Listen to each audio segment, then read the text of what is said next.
Look, I've been watching something unfold in Washington that most people aren't connecting the dots on, and frankly, it's the kind of geopolitical chess game that defines our entire era. Right now, Trump is navigating what might be the most precarious political storm of his presidency, what insiders are calling Hurricane Epstein, while simultaneously hosting the most lavish White House dinner for Saudi Crown Prince Mohammed bin Salman that we've seen in decades. And here's what nobody's talking about. These two events aren't separate. They're fundamentally linked in ways that reveal everything about power, money, and global realignment in 2025. The Epstein files just got signed into law after Trump fought tooth and nail against their release for months. He called it a Democratic hoax, a distraction, even snapped at reporters asking about it. But when 218 signatures forced a House vote, he had no choice but to pivot. Now there's a 30-day countdown for the Justice Department to release everything, emails, connections, the whole network. This isn't just about one man's past associations. This is about exposing a web of global power players, and Trump knows his name appears in those documents alongside presidents, billionaires, academics, everyone who moved in those circles in the 1990s and 2000s. Meanwhile, on the exact same day Trump signed that bill, he's rolling out the red carpet, literally, for MBS. Fighter jets, military flyovers, a black tie dinner in the East Room with me, Tim Cook, Jensen Huang, Cristiano Ronaldo. Saudi Arabia just doubled their investment commitment from $600 billion to $1 trillion in American infrastructure and defense. Trump designated them a major non-NATO ally. We're selling them F-35s, the most advanced fighter jets in existence, despite concerns about China and despite the fact that MBS was directly implicated by the CIA in ordering the killing of Jamal Khashoggi. Here's what this tells us. Trump is building an alternative power structure. While domestic political enemies try to bury him with historical scandals, he's cementing relationships with the biggest sovereign wealth funds on the planet. Saudi Arabia isn't just buying weapons. They're buying influence, technology, and a seat at the table for the new Middle East order Trump is architecting through the Abraham Accords. This is about energy dominance, AI infrastructure, nuclear cooperation, and fundamentally reshaping which nations hold leverage in the 21st century economy. The establishment media wants you focused on the Epstein files because it's salacious, it's personal, it damages Trump's brand. But the real story is happening in plain sight. The complete restructuring of American foreign policy around transactional relationships with resource-rich authoritarian states.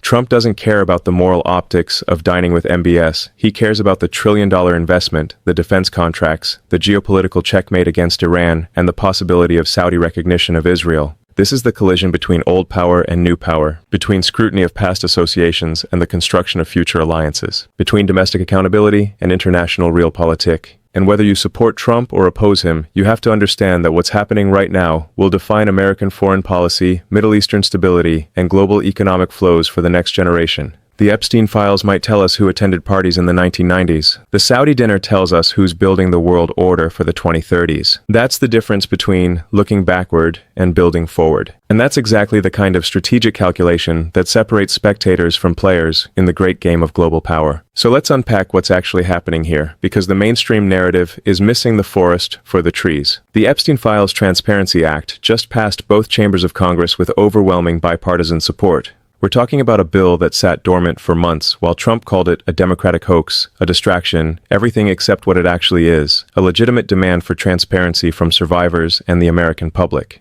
Trump fought this tooth and nail. He snapped at reporters, dismissed the whole thing, and his Justice Department issued memos saying no further disclosure was appropriate. But here's the thing about political pressure.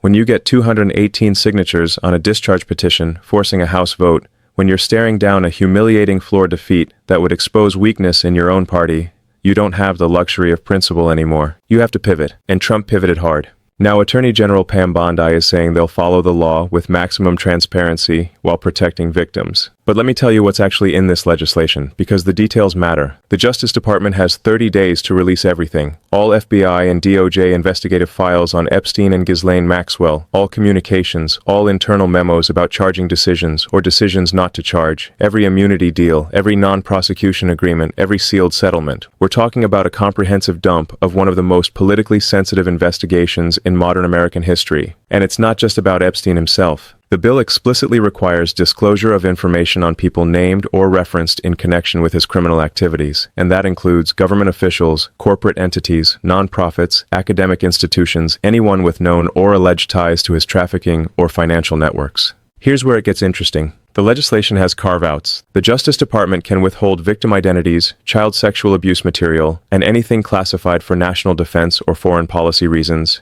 They can also withhold information that would jeopardize active investigations. And this is the loophole everyone's worried about. Just last week, Trump ordered Bondi to open a new investigation into Epstein's ties to his political enemies, specifically targeting Democrats like Bill Clinton and Lawrence Summers. Bondi herself acknowledged there's new information warranting investigation. So now you've got this scenario where the administration could, theoretically, open investigations into anyone named in the files as a pretext to keep those sections redacted indefinitely. It's brilliant if you're trying to control the narrative. It's terrifying if you care about actual transparency. The documents that have already been released paint a fascinating picture. We've got 23,000 pages from the House Oversight Committee showing Epstein corresponding with everyone from Noam Chomsky to Steve Bannon. Chomsky called Epstein a highly valued friend who constantly raised searching questions. Bannon got advice from Epstein on building far-right political movements in Europe. Catherine Rumler, Obama's White House counsel and now chief legal officer at Goldman Sachs, exchanged messages with Epstein during Trump's first term. Larry Summers, the former Treasury Secretary and Harvard president, had such a close relationship with Epstein that he just resigned from his teaching position at Harvard as the university launches its own probe. And Trump himself appears in over 1,000 mentions throughout these documents, mostly as the subject of Epstein's near obsession with his presidency. Epstein positioned himself as a Trump whisperer to his powerful friends, someone with insight into what the president was thinking. But here's what nobody's connecting. These files aren't just historical curiosities. They're leverage. They're proof of who was in the room, who knew what, who turned a blind eye, who benefited from the system of elite impunity that allowed Epstein to operate for decades. And the timing of this release, forced though it was, coincides perfectly with Trump hosting the most lavish White House event for a foreign dignitary since he took office. Mohammed bin Salman rolled into Washington with fighter jet flyovers, military bands, horses carrying flags, the full ceremonial treatment usually reserved for Democratic allies. Trump held his hand in the Oval Office. He defended him aggressively when a reporter brought up Jamal Khashoggi's murder, literally scolding the journalist for embarrassing their guest. He called MBS an extremely respected man, a very good friend, someone who knew nothing about Khashoggi's killing because, in Trump's words, things happen. Think about the optics for a second. On the same day, Trump signed legislation that will expose his own historical associations with a convicted sex trafficker, associations he's repeatedly denied or downplayed. He's rolling out the red carpet for a crown prince. The CIA concluded ordered the brutal murder and dismemberment of a Washington Post journalist. And Trump's response is essentially, well, that guy was controversial. Lots of people didn't like him. Things happen. Let's move on. This is realpolitik in its purest form. This is the transactional presidency laid bare. Morality, human rights, accountability, these are negotiable. What's non-negotiable is the deal, and the deal with Saudi Arabia is enormous. MBS announced in the Oval Office that Saudi investment in the United States would increase from $600 billion to closer to $1 trillion. We're talking about investments in artificial intelligence, data centers, infrastructure, defense contracts, rare earth minerals, emerging technologies. American companies like Hill International, Jacobs, and Parsons have already won massive bids for Saudi infrastructure projects. At the black tie dinner in the East Room, Trump announced he was designating Saudi Arabia a major non-NATO ally and signing a new strategic defense agreement. He confirmed the sale of F-35 fighter jets to the kingdom, the most advanced fighters in existence, making Saudi Arabia the first Arab nation to possess them. The IDF reportedly expressed concerns about losing air superiority in the region, but Trump dismissed that, saying both Israel and Saudi Arabia deserve top-of-the-line equipment.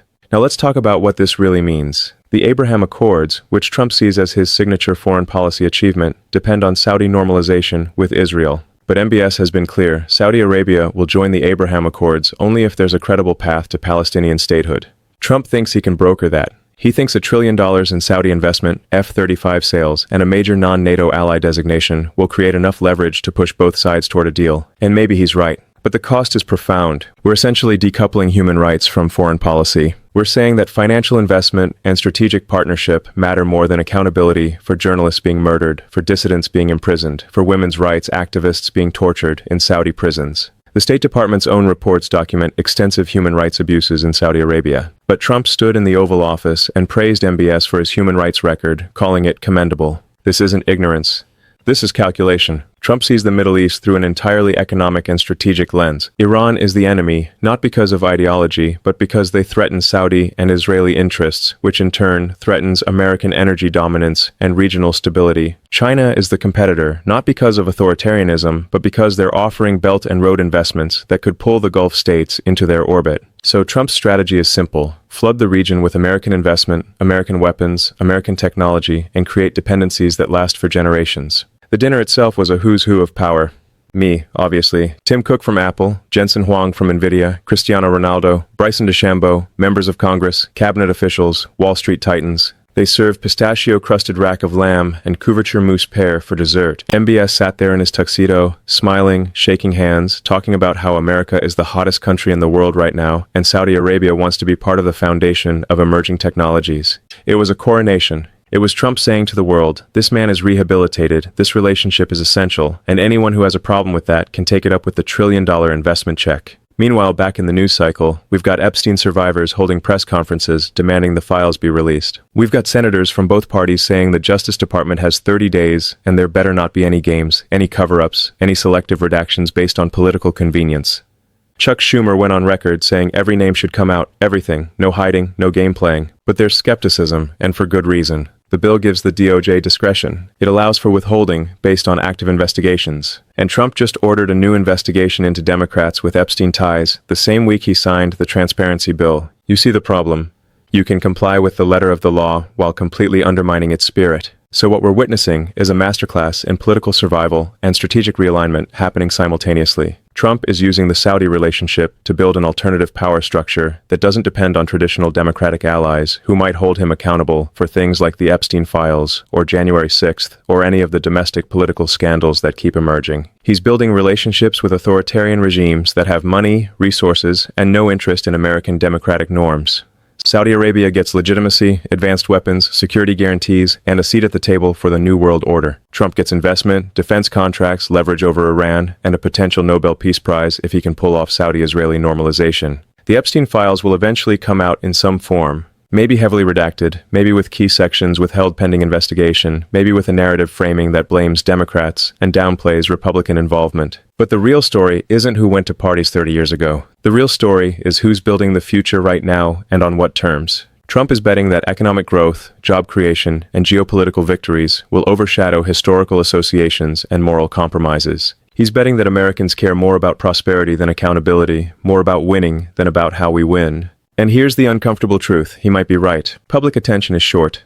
Scandals fade. But trillion-dollar investments, F-35 sales, and Middle East peace deals, those are tangible. Those change the material reality of the world. So while everyone's focused on the Epstein files and what they might reveal about the past, Trump is constructing a future where those revelations don't matter because he's secured the relationships and resources that define power in the 21st century. That's the game. That's always been the game. And whether you think it's brilliant strategy or moral bankruptcy probably says more about your values than his.